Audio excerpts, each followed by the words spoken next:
I stared at my phone screen, certain my eyes were playing tricks on me. The notification from my banking app glowed accusingly in the pre-dawn darkness of my Seattle bedroom. Transaction alert. $42,760 charged to account ending in 4892. My stomach dropped as I scrolled through the details. 35 first-class tickets from New York to Dubai, all purchased at 3 a.m. while I slept. My hands trembled as I opened my email. There it was, a confirmation from Emirates Airlines. I scanned the passenger list and felt my blood turn to ice. My parents' names appeared twice. My brother Trevor and his wife Melissa. My sister Hannah and her husband Kyle. Their children. Extended family members I barely recognized. All traveling in luxury on my dime. I called my mother immediately, not caring that it was barely 6 a.m. in New York.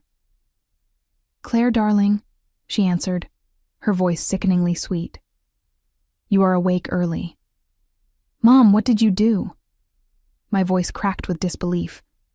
"You charged over $40,000 to my credit card." "Oh, that," she laughed, the sound light and unconcerned. "Your father and I decided the family reunion in Dubai should be special. First class seemed appropriate. Everyone is so excited."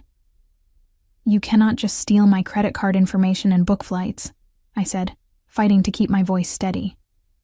"That is fraud." "Steal? Do not be dramatic, Claire. We are family. Your father specifically told you the tickets were $1,220 each. You said you were not coming, so we assumed you would not mind helping everyone else enjoy the trip."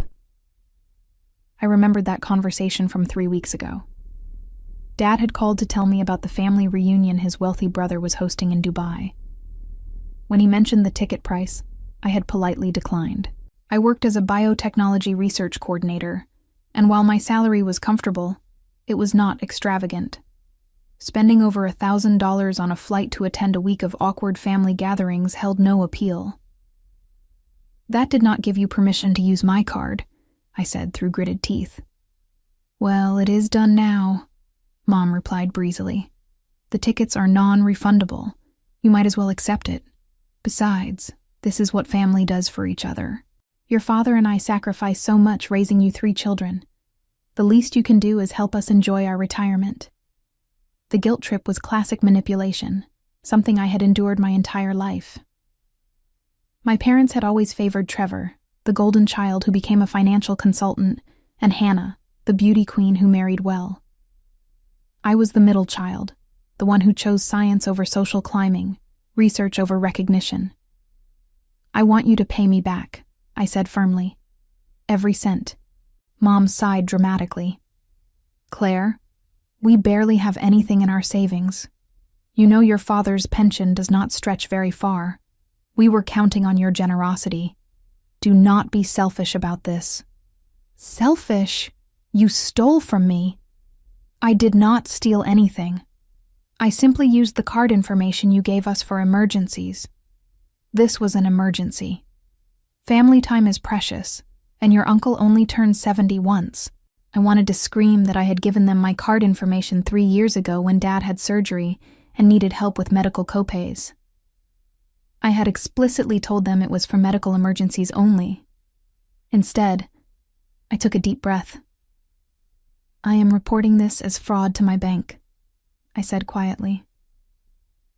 "You would not dare embarrass your family like that," Mom replied, her voice turning cold. "Think about what people would say. Your parents arrested for credit card fraud? How would that look for Trevor's business? For Hannah's reputation?" The threat was clear. If I pursued this, I would be painted as the villain who destroyed the family. I would be the ungrateful daughter who could not share her success, never mind that their definition of my success was wildly inflated. "I need to go," I said, and ended the call. I sat in my darkened bedroom, rage and helplessness warring inside me. This was not the first time my family had used me. They had borrowed money that was never repaid, asked me to co-sign loans they defaulted on, and expected me to cover expenses for family events I did not even attend. But this was different. This was brazen theft disguised as family obligation. My phone buzzed again. A text from Trevor. "Thanks for covering the flight, sis. Dad told us you volunteered. Very generous of you. See you in Dubai?" I wanted to throw my phone across the room. Instead, I got up and made coffee. As a research coordinator at a prominent biotechnology firm, my job required precision, attention to detail, and the ability to solve complex problems. I needed to approach the situation the same way I approached my work, methodically and strategically. By the time dawn broke over Seattle, I had made my decision. I would not report the charges as fraud. My mother was right about one thing. The fallout would be worse than the financial loss. But I would not forget this, and I certainly would not forgive it. I went to work that morning carrying a new weight of betrayal. My colleague Jessica noticed immediately. "You look terrible," she said bluntly, setting a container of homemade cookies on my desk. What happened? Jessica and I had worked together for 4 years. She knew about my complicated family dynamics, though even she would be shocked by this latest violation. "My parents stole $43,000 from me," I said flatly. Jessica's mouth fell open. "They did what?" I explained the situation while we reviewed data from our latest clinical trial. The study focused on regenerative tissue therapy, groundbreaking work that could revolutionize treatment for degenerative diseases. The irony was not lost on me that I spent my days trying to heal people while my own family inflicted fresh wounds.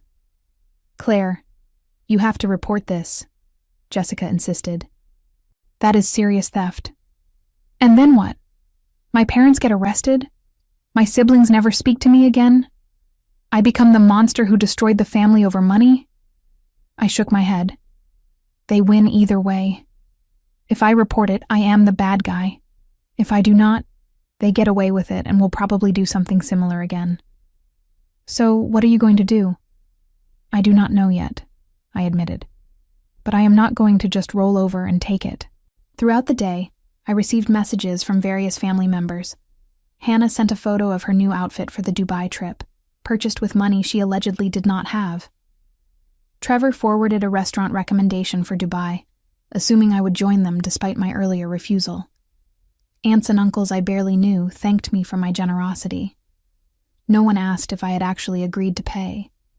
No one questioned whether this was appropriate. They simply accepted that Claire, reliable Claire, would handle it, because that was what Claire did. By the time I got home that evening, I had a plan forming.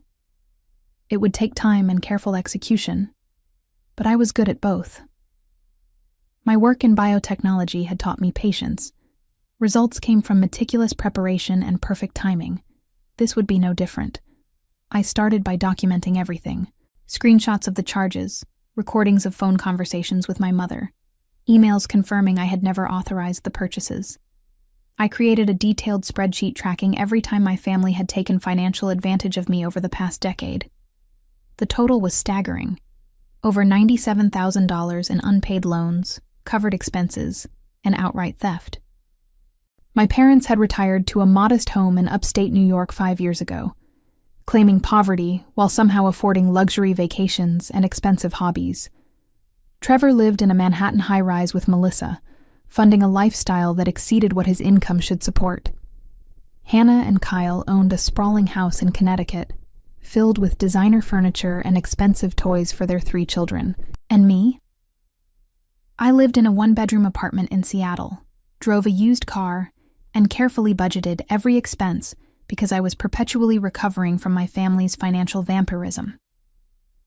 The next morning, I called my bank and explained the situation carefully. I did not report it as fraud. Instead, I set up new security measures and canceled the compromised card. The representative was sympathetic, but clear that since the charges had already processed and the tickets were issued, recovery would be difficult without a fraud claim. "I understand," I said. "I just want to make sure it cannot happen again." I also contacted a lawyer, someone Jessica recommended who specialized in family law and financial disputes. During our consultation, he confirmed what I already knew. I could pursue legal action, but it would be costly, time-consuming, and emotionally devastating. However, he added, you should document everything. If you decide to pursue this later, you will need a paper trail, and if they try something similar again, you will have evidence of a pattern. I thanked him and left his office with a folder full of information about my legal options. I tucked it away, not ready to use it, but comforted by having it. The family reunion was scheduled for 3 weeks away. I spent that time watching my family's social media posts with cold detachment. Mom posted daily countdowns to the trip. Trevor shared photos of his new luggage set. Hannah posted about the spa treatments she planned to book in Dubai. None of them mentioned who paid for their flights. None of them thanked me directly, though a few made vague posts about family generosity and blessings. It was as if the money had simply appeared, a natural entitlement rather than theft. I went to work, conducted my research, and maintained my normal routine. But underneath the surface, something had fundamentally shifted. I had spent 29 years trying to earn my family's love and approval, believing that if I just gave enough, sacrificed enough, they would see my value. This final betrayal had shattered that illusion. On the Wednesday before their departure, Dad called. "Claire, your mother tells me you are upset about the tickets," he said without preamble. "Upset does not begin to cover it, Dad. You are being unreasonable. We raised you, clothed you, fed you. We paid for your education. You owe us." "I have paid you back 10 times over," I said quietly. "And you know I earned scholarships for most of my education. The loans I did take out, I repaid myself." "Family helps family," he insisted. "Your uncle is expecting all of us in Dubai. How would it look if we did not come because you were too cheap to help your own parents? How would it look if people knew you stole from your daughter?" I countered. There was a long pause. When Dad spoke again, his voice was steel. "You need to adjust your attitude, Claire. No one likes a selfish daughter. We did not raise you to be this way." He hung up before I could respond. That conversation clarified everything. They were not sorry. They did not think they had done anything wrong. In their minds, my money was their money, because family meant I owed them everything while they owed me nothing. I spent that evening researching Dubai, not because I planned to go, but because I needed to understand the stage where this drama would unfold. I looked up luxury hotels, fine dining restaurants, and exclusive experiences. I noted the costs, the excess, the indulgence my family would enjoy on my stolen money. The day before their departure, Hannah called. Unlike our parents, she at least had the decency to sound slightly guilty. "Claire, I know you are mad," she began. "But you have to understand. Kyle lost his job 3 months ago. We have been struggling. This trip is a chance for our kids to make memories with their grandparents. Can you really begrudge them that?" "Did Kyle lose his job before or after you bought that new furniture I saw on your Instagram?" I asked. Hannah went silent. "And the designer handbags you posted last week? Were those purchased during your financial struggle?" "That is different," Hannah said defensively. "Those were gifts." "From whom?" "That is none of your business. The point is, we needed this trip. The kids needed this trip. You could afford it. So what is the big deal?" "The big deal is that no one asked me. No one even told me until after it was done. You all just decided my money was yours to spend." "Because we knew you would say no," Hannah admitted. "You always say no. You are always too busy with your important research job to care about family. We took what we needed because you were not going to help voluntarily." Her honesty was almost refreshing in its cruelty. At least she was admitting the truth. They had stolen from me because they believed they deserved my money more than I did. "Have a wonderful trip, Hannah," I said, and ended the call. That night I could not sleep. I lay in bed thinking about every family gathering where I had been overlooked, every achievement I had earned that went unnoticed, every time I had been asked to give while receiving nothing in return. My work had been published in respected scientific journals, I had contributed to research that helped thousands of people. I had built a career based on dedication and intelligence. But none of that mattered to my family. To them, I was simply a resource to be exploited. The next day, I watched from Seattle as my family posted photos from JFK Airport. First-class lounge champagne, excited children holding boarding passes, my parents dressed in expensive outfits I had never seen before, purchased with money they claimed not to have. Trevor and Melissa looking smug and satisfied, Hannah and Kyle managing their 3 overstimulated kids while looking exhausted but happy. 35 people boarding a plane to Dubai, all flying first class, all courtesy of my stolen credit card. I went to work and threw myself into my research. We were preparing for a major presentation to potential investors, pharmaceutical companies interested in funding the next phase of our clinical trials. The presentation would determine whether our project continued or died. The pressure was intense, but I welcomed it. Work was something I could control. Jessica found me in the lab at 8 p.m., still running calculations. "Claire, go home," she said gently. "You have been here since 6 a.m. I need to finish this analysis. The analysis will be here tomorrow. You need rest." She sat down beside me. "Have you heard from your family?" "Just social media posts. They are having a wonderful time." "Hinan, you are okay?" "I am fine," I lied. Jessica gave me a look that said she did not believe me but would not push. "For what it is worth, I think you are handling this with incredible grace. I would have burned their house down by now." I managed a small smile. The trip is not over yet. After Jessica left, I packed up my work and headed home. My apartment felt empty and quiet. I ordered takeout and ate while scrolling through my family's posts. They had arrived in Dubai. The hotel was magnificent. The suite Mom and Dad scored had a view of the Burj Khalifa. Trevor posted a photo of the bottle of champagne waiting in his room with a caption about living well. All of it funded by my theft. I opened my laptop and began a new document. I titled it simply, Documentation. Then I started writing everything down. Every detail of the theft, every conversation, every manipulation. I included dates, amounts, and exact quotes where I could remember them. I attached screenshots and bank statements. When I finished, it was past midnight. The document was 23 pages long, a comprehensive record of financial abuse spanning a decade. I saved it in 3 different locations and emailed a copy to myself. Then I did something I had never done before. I blocked my family on social media, all of them. I did not want to see their vacation photos, their fake gratitude, their manufactured joy purchased with my money. Let them have their trip. Let them enjoy their luxury. But I would not be a spectator to my own exploitation. The next week passed in a strange calm. Without the constant barrage of family drama, I found myself more focused at work. Our presentation to the investors was approaching, and I channeled all my energy into preparation. The research we had conducted was solid, innovative, and potentially revolutionary. I believed in it completely. The day of the presentation arrived.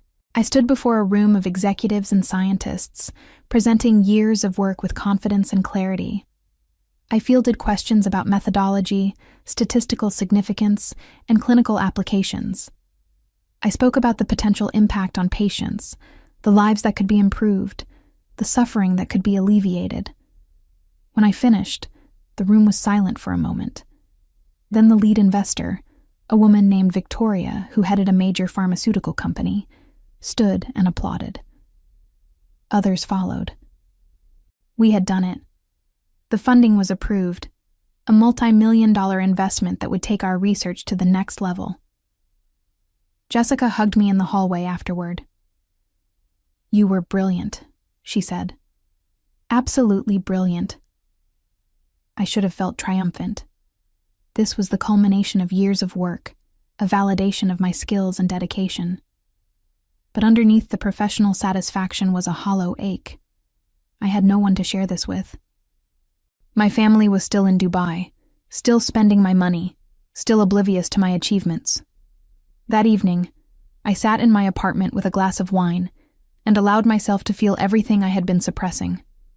Rage at the theft, grief at the betrayal, loneliness from years of being undervalued, and underneath it all, a cold determination that things would change.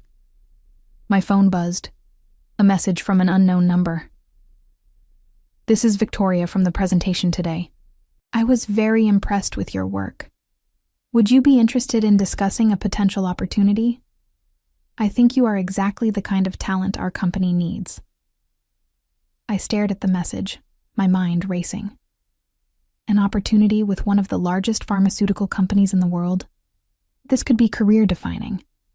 I typed back, "I would be very interested in learning more." Her response came quickly. "Excellent. I am in Seattle through tomorrow. Dinner tonight to discuss? My treat." I agreed, and spent the next hour getting ready. When I met Victoria at an upscale restaurant downtown, she got straight to business. "Claire, I do not waste time with false flattery," she said over appetizers. "Your research is extraordinary.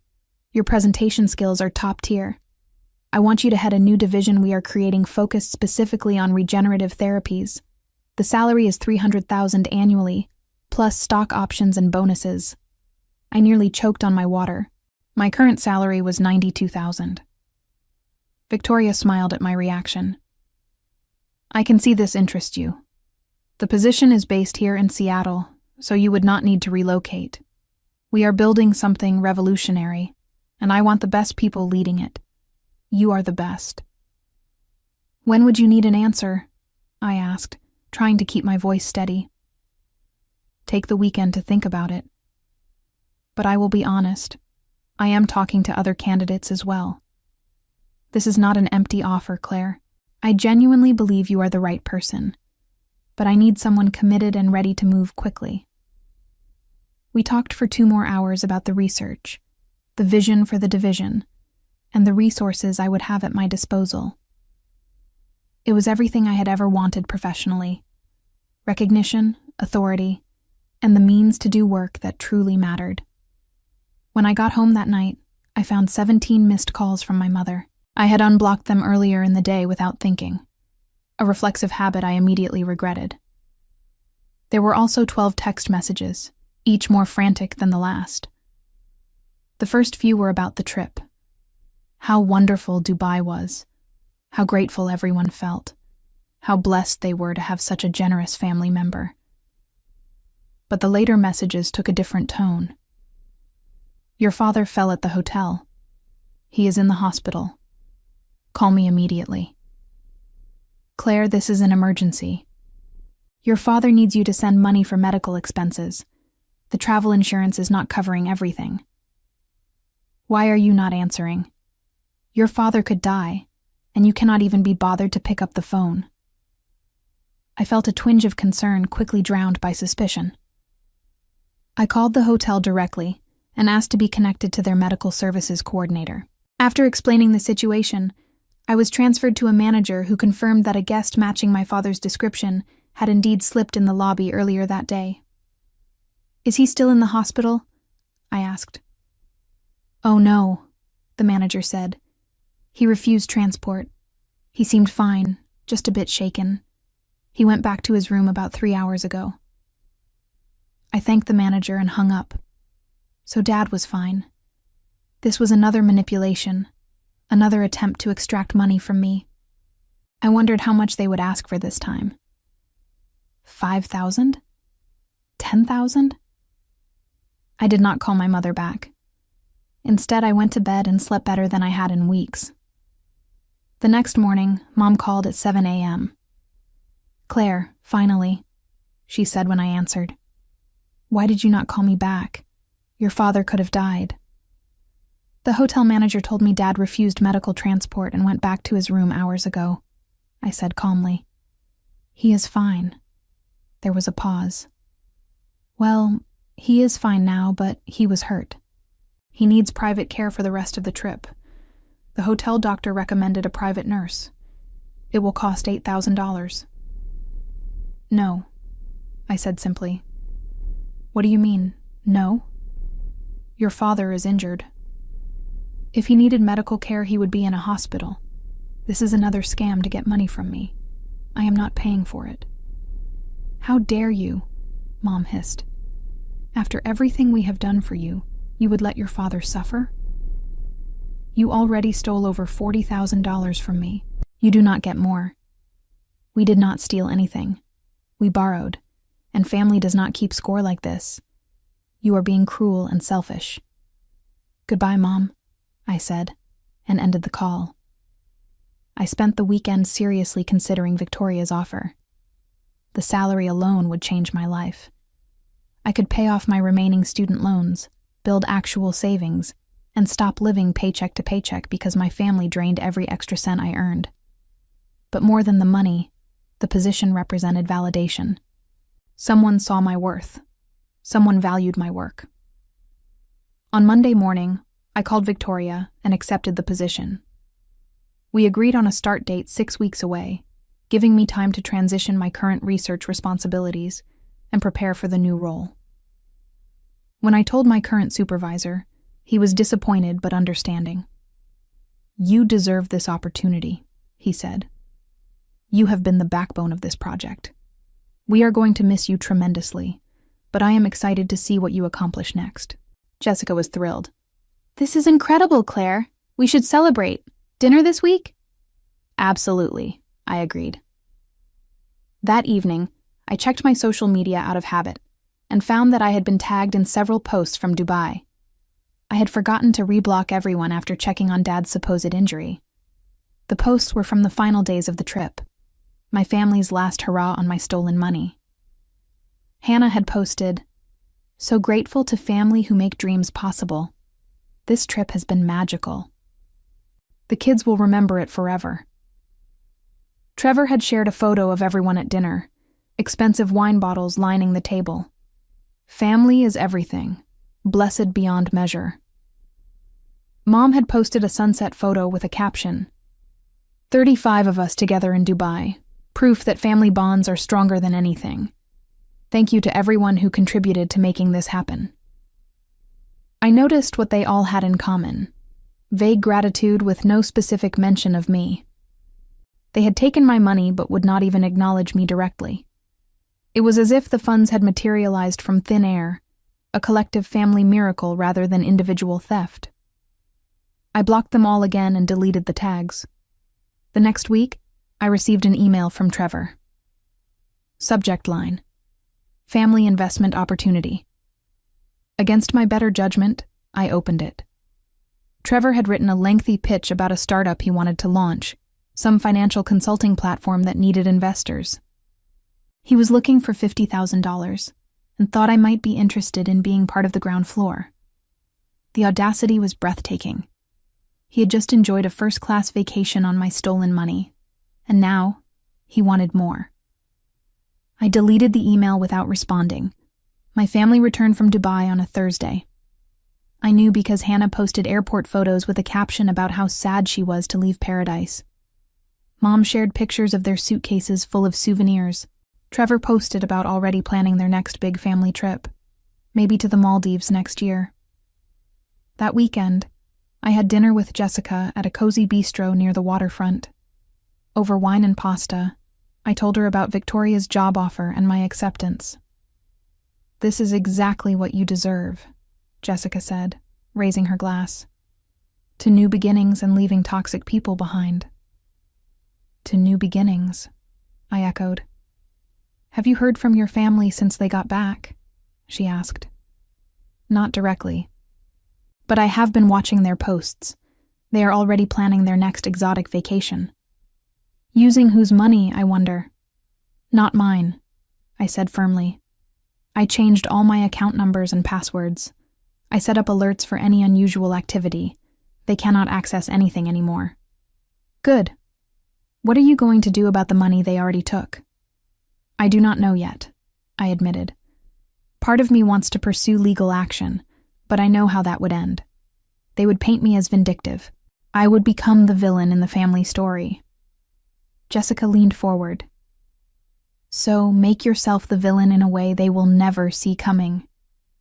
You are brilliant, Claire. Use that intelligence strategically. Her words stayed with me through the weekend. I thought about strategy, about leverage, about turning the tables in ways my family would not anticipate. They viewed me as weak, as someone they could use without consequences. It was time to show them exactly how wrong they were. On Monday, I started planning in earnest. I reviewed every financial transaction with my family over the past decade. I examined their social media presence, their public claims about finances, their lifestyle choices that contradicted their poverty narrative. I gathered evidence methodically, the way I approached research, systematically and thoroughly. I also did something unexpected. I hired a private investigator, someone who specialized in financial fraud. I gave him everything I had compiled and asked him to verify details and find anything I might have missed. "This is quite a pattern," he said during our second meeting. "Your family has a history of living beyond their means and using others to fund their lifestyle. Your parents have 3 maxed-out credit cards in their names, your brother has defaulted on 2 business loans, and your sister has judgments against her for unpaid debts." "Can you document all of this?" I asked. "Already done," he said, sliding a thick folder across his desk. "Financial records, public filings, social media archives showing expenditures that do not match reported income. Everything is here." I paid his fee and left with the folder tucked under my arm. That evening, I read through everything. My family was even worse with money than I had realized.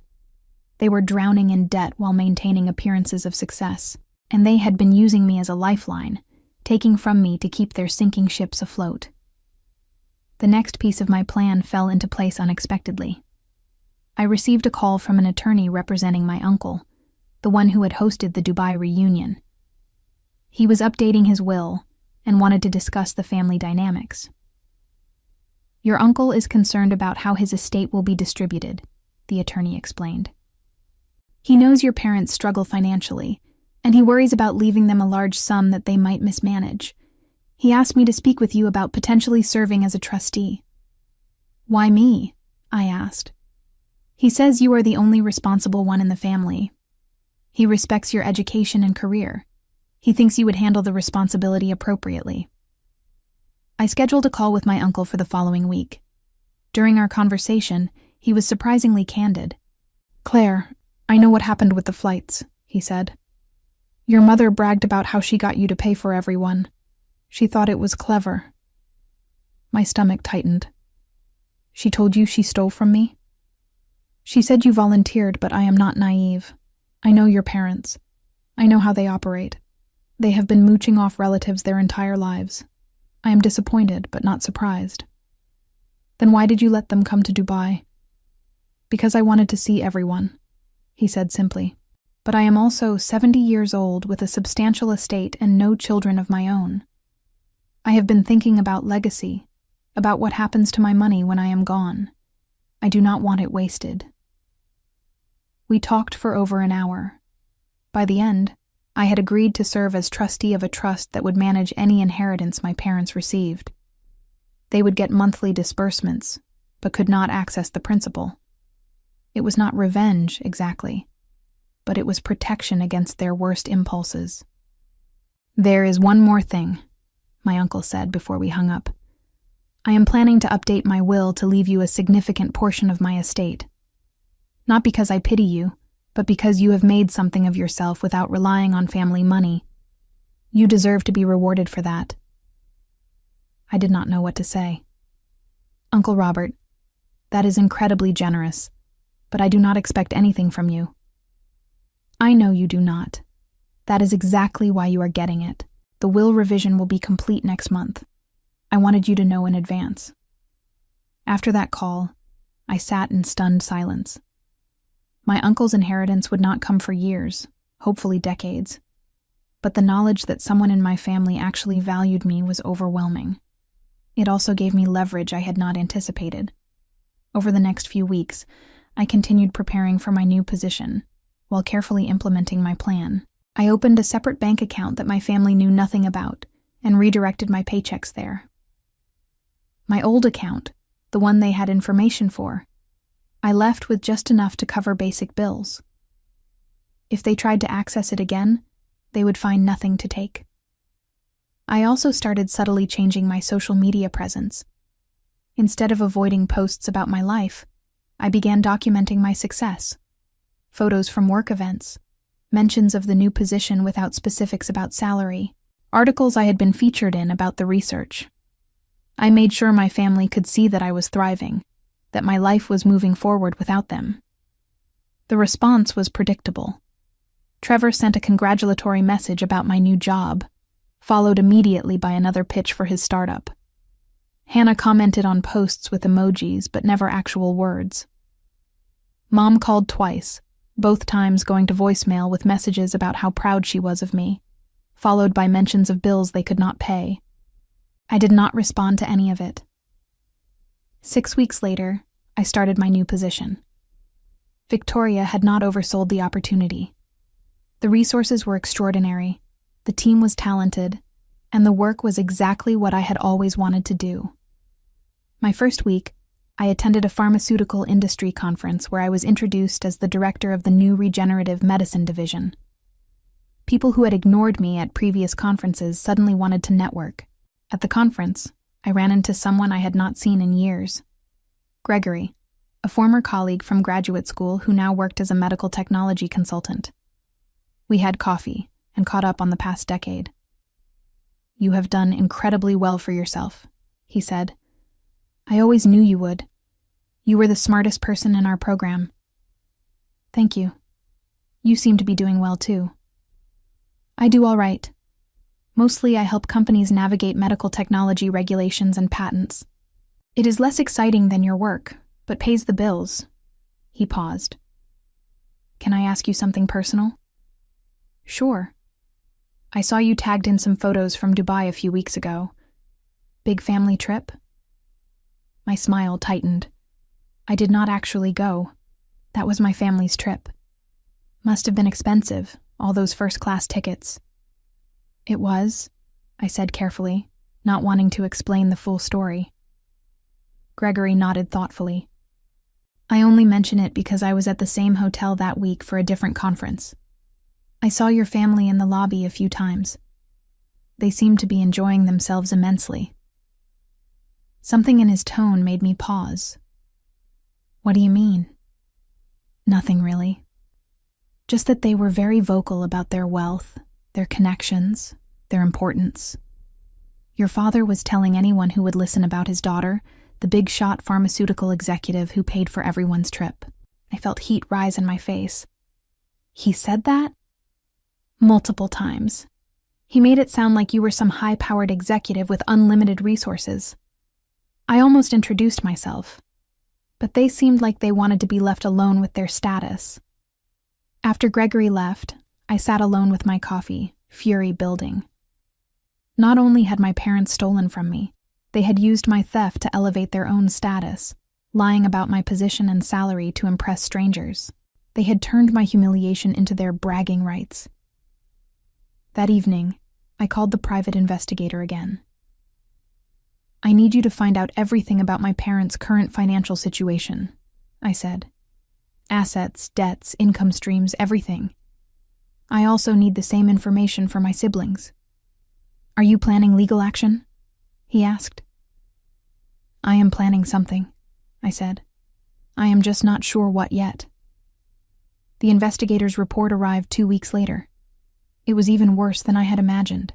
My parents had over $80,000 in credit card debt, a second mortgage on their house they could barely afford, and no significant savings. Trevor's startup ideas had all failed, leaving him with substantial business debts and a reputation for unreliability. Hannah and Kyle were 3 months behind on their mortgage and facing possible foreclosure. They were all drowning, and they had been using me as their life raft, taking whatever they could whenever they could because they had no other options. I should have felt pity. Instead, I felt cold clarity. These people would never change. They would never see me as anything other than a resource. No amount of giving would ever be enough. No sacrifice would ever earn their respect. I had spent 29 years trying to buy love from people who only valued me for what I could provide. I made a decision that night. I would cut them off completely. Not with anger or drama, but with strategic precision. And I would make sure they understood exactly what they had lost. My opportunity came sooner than expected. Mom called the following week with a request that was stunning in its audacity. "Claire, darling, we need your help with something urgent," she began, her voice syrupy sweet. "Your father and I are thinking of selling the house and downsizing, but we need some repairs first to get the best price. The contractor quoted us $35,000. We were hoping you could lend us the money. We will pay you back when the house sells, of course." "No," I said simply. "No? Just like that? You will not even consider helping your parents? You stole over $40,000 from me for a vacation. You have not paid back a single cent. You lied about Dad's injury to try to get more money. You used my name to brag to strangers in Dubai about wealth I do not have. And now you want me to lend you $35,000 more?" The answer is no. "We did not steal," Mom insisted, her voice turning shrill. "We borrowed, and we were always planning to pay you back." "Really? How? You have no savings, massive debt, and live on a fixed income. Where exactly was this repayment going to come from?" There was silence on the other end. Then Mom's voice changed, becoming cold and hard. "You have changed, Claire. You used to understand family loyalty. Now you are selfish and cruel. Your father and I sacrificed everything for you children, and this is how you repay us?" "You sacrificed nothing," I said, my own voice like ice. "You took every opportunity to use me while giving nothing in return. I am done being your bank account. I am done being the family scapegoat. I am done with all of it. If you do this, you are out of the family," Mom threatened. "You will not be welcome at holidays, at gatherings, at anything. You will be dead to us." "Good," I said. "That works perfectly for me." I hung up and immediately blocked her number. Then I blocked Trevor, Hannah, and every other family member who might try to guilt-trip me on their behalf. I changed my email address and did not give them the new one. I made my social media completely private, visible only to confirmed friends who were not related to me by blood. For the first time in my life, I felt free. The next few months were transformative. Without the constant drain of family drama and financial demands, I threw myself into my work with renewed energy. The regenerative medicine division thrived under my leadership. We published papers, secured additional funding, and began expanding our research scope. Victoria became a mentor, someone who believed in me and pushed me to reach higher.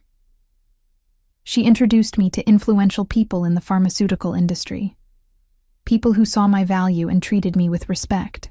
My social circle expanded to include colleagues who shared my interests, who engaged in actual reciprocal relationships where both parties gave and received.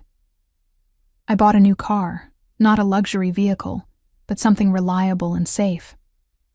I took a vacation to Iceland, my first real vacation in years, and spent a week hiking and photographing landscapes without anyone demanding I pay their way too.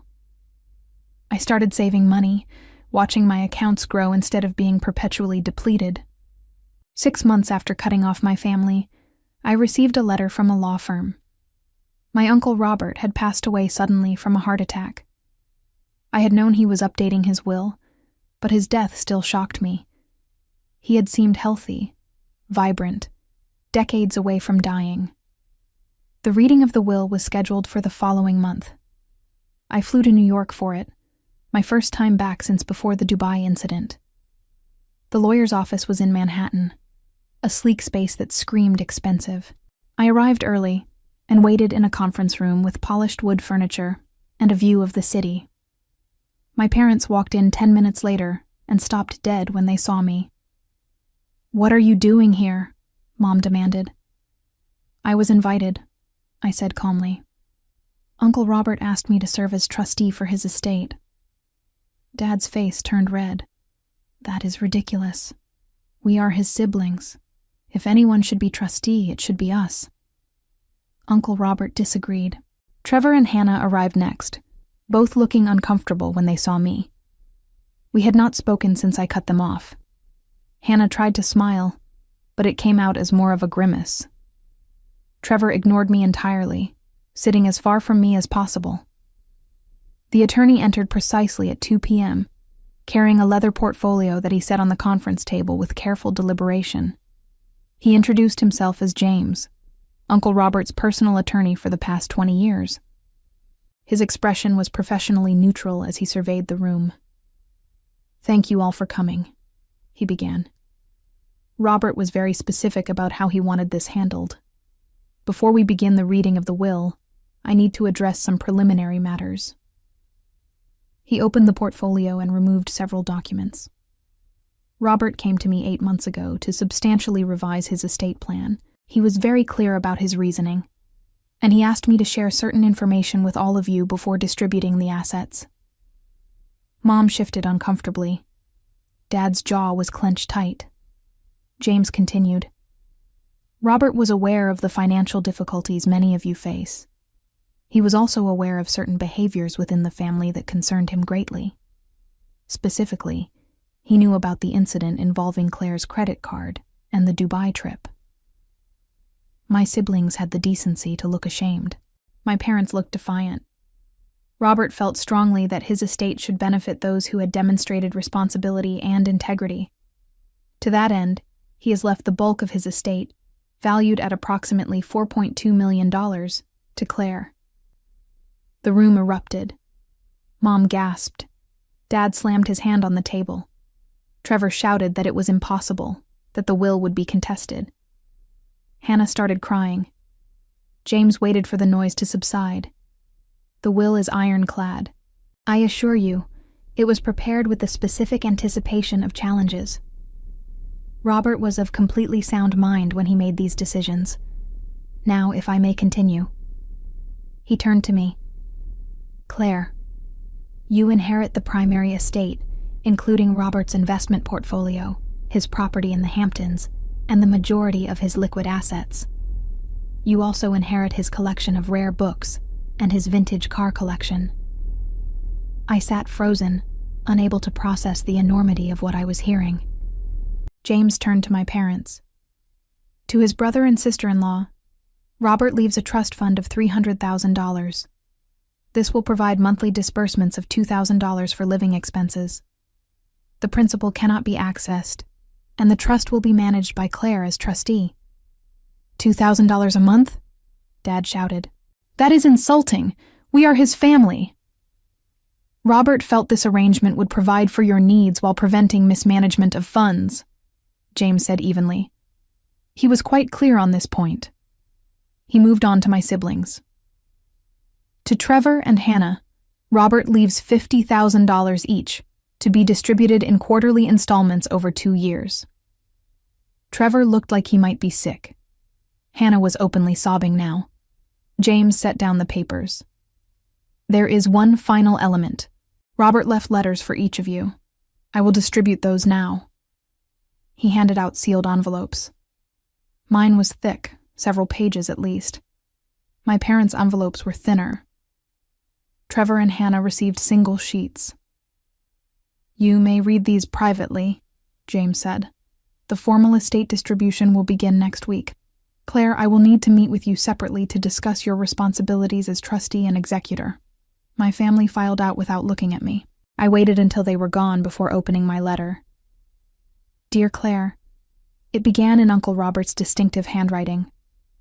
If you are reading this, I am gone. I hope I had many more years, but one never knows. I wanted to explain my decisions to you directly, not just through legal documents. I have watched you grow from a quiet, overlooked child into a remarkable woman.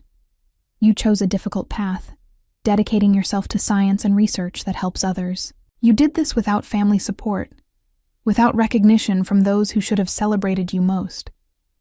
You built your success on your own merit and maintained your integrity even when it would have been easier to compromise. I have also watched how your parents and siblings treated you. The Dubai incident was the final confirmation of what I had suspected for years. They saw you as a resource to exploit, not a person to value. Your mother's bragging about manipulating you into paying for their vacation sickened me. I realized then that leaving my estate to your parents would mean it would ultimately be taken from you in pieces through guilt trips and manufactured emergencies. You deserve this inheritance, Claire. Not because I pity you, but because you have earned it through your character and your choices. Use it to build the life you want, free from the weight of family obligation. Pursue your research, travel, invest in your future. Do whatever brings you joy. I am proud of you. I wish I had told you that more often when I was alive. You are everything a father could want in a daughter, and I am sorry your own parents could not see that. With love and respect, Uncle Robert. I read the letter 3 times, tears streaming down my face. Someone had seen me. Someone had valued me.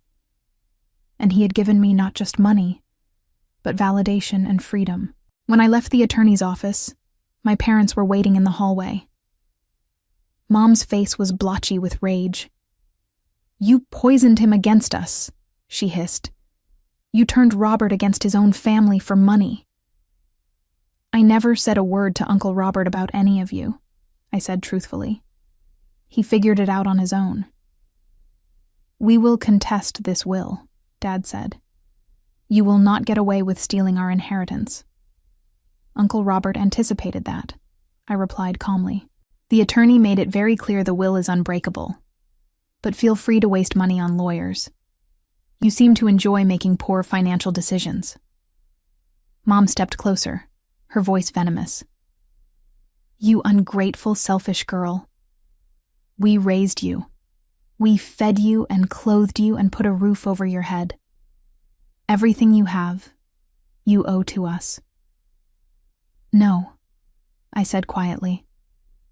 "Everything I have, I earned despite you. Despite your manipulation, your theft, your constant attempts to diminish me. Uncle Robert saw the truth. He knew exactly who you were and who I am. That is why I got the estate, and you got a managed trust."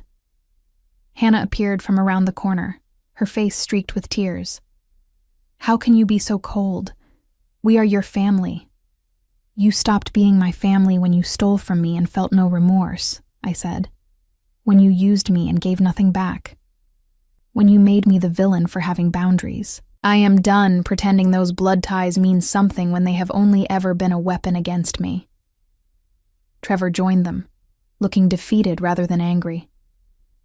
"Claire, we know we messed up, but cutting us off completely? Keeping all of Uncle Robert's money? That is cruel." "Is it? Let me ask you something, Trevor. If I had been the one who died, would you have split your inheritance with me? Or would you have taken it all and felt entitled to it?" He did not answer. "That is what I thought," I said. "Goodbye, all of you. The trust will provide Mom and Dad with steady income. That is more than they deserve. As for the rest of you, you will get your $50,000 in installments. Use it wisely, because it is the last money you will ever see from me." I walked away from them, out of the building, into the crisp New York afternoon. I felt lighter than I had in years, as if I had been carrying an enormous weight that had finally been lifted. The next week was a whirlwind of estate management. I met with James multiple times to understand my responsibilities. The property in the Hamptons was a beautiful beach house that I could keep, sell, or rent.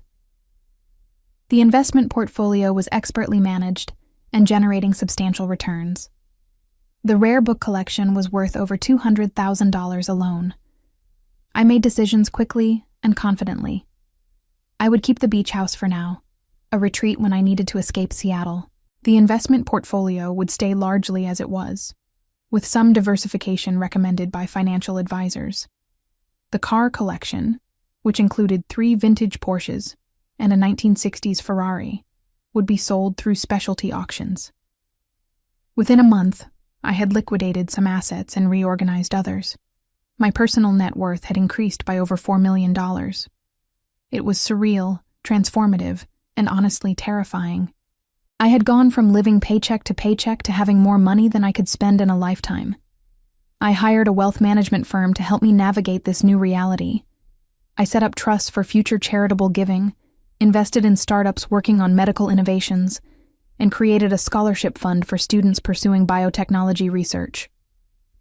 The money would do good, would help people, would mean something beyond just sitting in accounts. I also did something for myself. I bought a house in Seattle, a beautiful modern home with floor-to-ceiling windows and a view of the water. It had space for a home office, a real kitchen, and a yard where I could plant a garden. For the first time, I had a home that was truly mine, purchased with money that no one could claim came from them. 3 months after Uncle Robert's death, I received an email from Hannah. The subject line read, "Please read." I almost deleted it, but curiosity won out. "Claire, I know you probably do not want to hear from me, but I need to say this. Kyle and I are losing the house. We are 30 days from foreclosure. The $50,000 from Uncle Robert helped, but it was not enough to cover all our debts. I am not asking you for money. I know you would say no, and honestly, I do not blame you. I just wanted you to know that I understand now what we did to you. Not just the Dubai thing, but everything. All those times we expected you to help while giving nothing back. All those times we made you feel small so we could feel bigger. I am sorry, Claire. I know sorry does not fix anything, but I need you to know I finally see it. We were terrible to you, and you deserved so much better. I hope you are happy now. I really do. You earned it." I stared at the email for a long time. Part of me wanted to feel vindicated. Part of me wanted to feel compassion. Mostly, I felt nothing. Hannah's apology came too late and meant too little. She was sorry now because she was suffering consequences. But where was the apology when I was drowning under their financial demands? Where was the compassion when they were spending my stolen money in Dubai? I did not respond. Instead, I archived the email and moved on with my day. My work continued to flourish. The Regenerative Medicine Division published breakthrough research that garnered international attention. I was invited to speak at conferences around the world, sharing our findings with the scientific community. My team expanded, bringing in brilliant researchers who shared my passion for innovation. Victoria pulled me aside after one particularly successful presentation. "Claire, I have been in this industry for 30 years, and I have rarely seen someone with your combination of scientific brilliance and leadership ability. You are going to change the world." "I am just doing the work I love," I said. "That is what makes you extraordinary," she replied. "You genuinely care about the impact, not just the accolades." 6 months after Uncle Robert's death, I took a vacation to the Hamptons house. It was my first time visiting the property, and it took my breath away. The house sat directly on the beach, with wraparound decks and massive windows that let in the ocean light. Uncle Robert had impeccable taste, and the interior was both elegant and comfortable. I spent a week there alone, reading, walking the beach, and thinking about how drastically my life had changed. A year ago, I was living in a cramped apartment, constantly stressed about money, perpetually drained by family demands. Now I had financial security, professional success, and peace. On my last evening there, I sat on the deck watching the sunset and allowed myself to feel grateful. Grateful for Uncle Robert's generosity, for Victoria's mentorship, for Jessica's friendship, for every person who had seen my value when my own family could not. My phone buzzed with a text from an unknown number.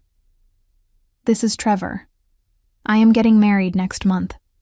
I know we have not spoken, but it would mean a lot if you came. I understand if you say no." I deleted the message without responding. There was nothing left to say to any of them. The following month, I received notice that my parents had attempted to access the trust principal for an emergency home repair. As trustee, I reviewed the request with the attorney. The emergency was a kitchen renovation they wanted to do before hosting Thanksgiving. I denied the request. Mom called within hours, screaming obscenities. I let it go to voicemail and blocked the number. They would get their $2,000 monthly, enough to live modestly. Anything beyond that was not my problem. Trevor's wedding came and went. I saw photos on social media through Jessica, who still had mutual connections. It looked like a small ceremony, nothing fancy.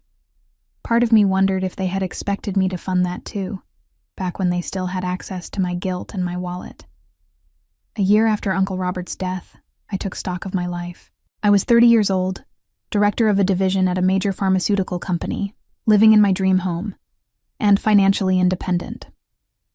I had published research that was changing treatment protocols for degenerative diseases.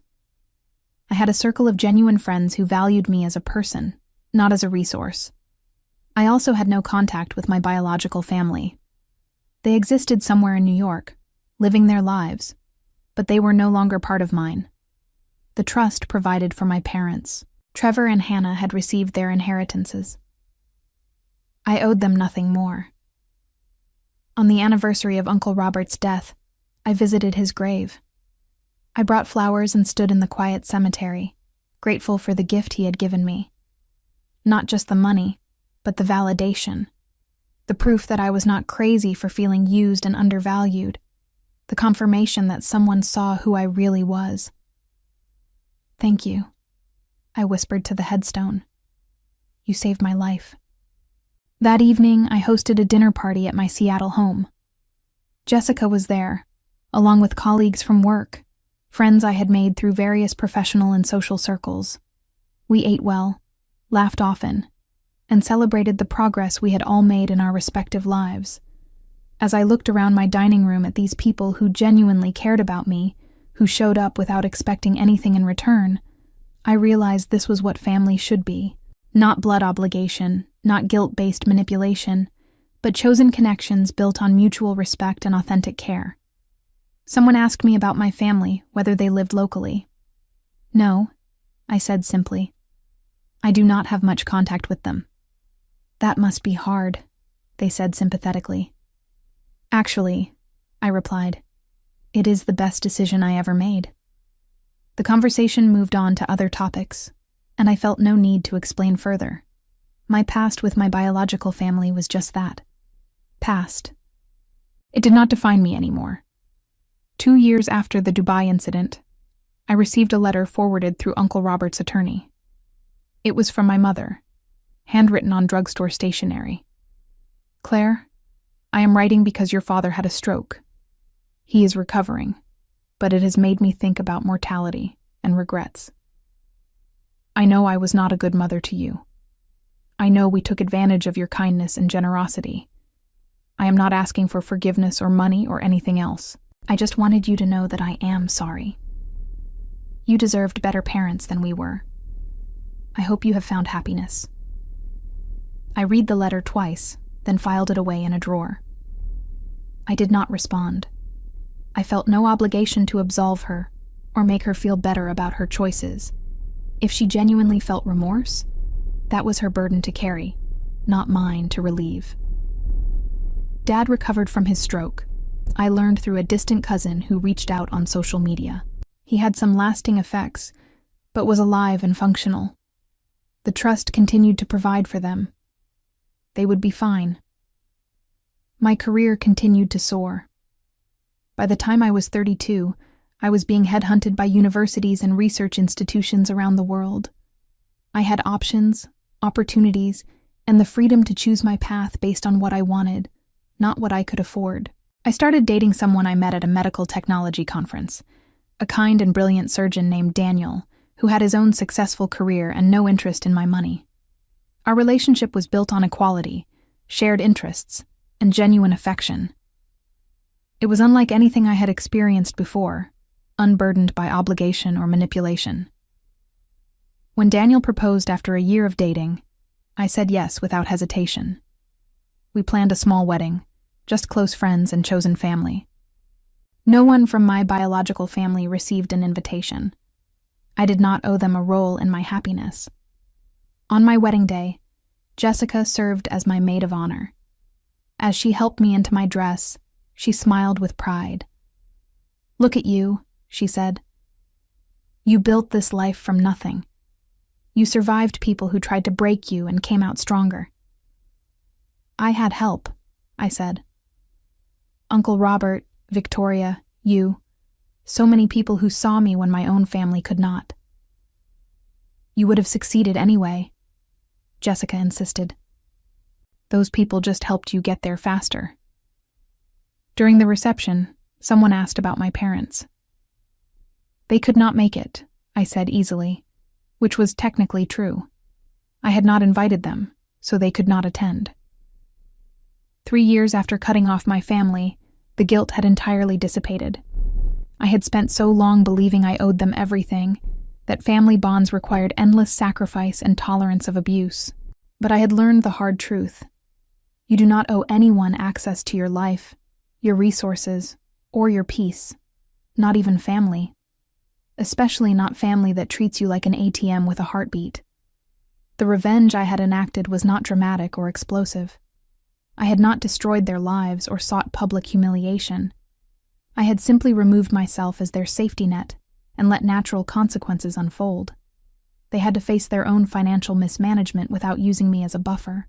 They had to live with the knowledge that the daughter they dismissed had thrived spectacularly without them. My parents continued to receive their monthly trust disbursements, a constant reminder that I controlled resources they could not access. Trevor struggled with various failed business ventures, never quite achieving the success he felt entitled to. Hannah and Kyle eventually declared bankruptcy and moved to a smaller home, their lavish lifestyle unsustainable without someone else funding it. And me?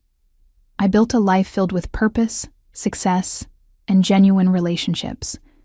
I funded research that helped thousands of people.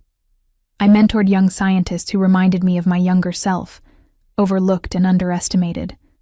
I traveled the world, bought beautiful things when I wanted them, and gave generously to causes I believed in.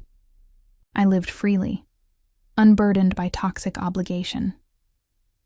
The greatest revenge was not making them suffer. It was showing them, through my success and happiness, exactly what they had lost when they chose to use me rather than love me. They could see through social media, through industry news, through the rare family members who still maintained distant contact, that I was thriving, that the daughter they dismissed as a resource had become someone remarkable without their involvement. Years later, when I thought about those first-class tickets to Dubai purchased with my stolen money, I no longer felt rage. I felt grateful. That theft had been the catalyst I needed to finally break free from decades of manipulation. It had shown me clearly and undeniably that my family would never change, that no amount of giving would ever be enough, that I deserved better. Uncle Robert's inheritance had given me financial freedom, but that freedom started the moment I chose to stop participating in my own exploitation. The moment I said no and meant it. The moment I walked away from people who saw my value only in what I could provide. My parents eventually faced the full weight of their financial irresponsibility. Without access to my accounts or ability to manipulate me into covering their debts, they had to make genuine changes. They downsized to a small apartment, sold belongings to cover bills, and learned to live within the means the trust provided. The lifestyle they had projected, funded by taking from others, collapsed entirely. Their friends, the ones impressed by fake wealth and exotic vacations, disappeared when the money ran out. They were left with the reality they had avoided for decades. They were not special, not entitled, just deeply flawed people who had burned every bridge through their own selfishness. Looking back now, I understood that revenge was not about making them hurt the way they hurt me. It was about building a life so fulfilling, so successful, so genuinely happy that their absence from it was not a loss, but a blessing. Every achievement, every breakthrough in my research, every moment of peace in my beautiful home was proof that I had not just survived their toxicity, but had transcended it entirely. They had bet on me remaining their perpetual victim, and I had proven them catastrophically wrong.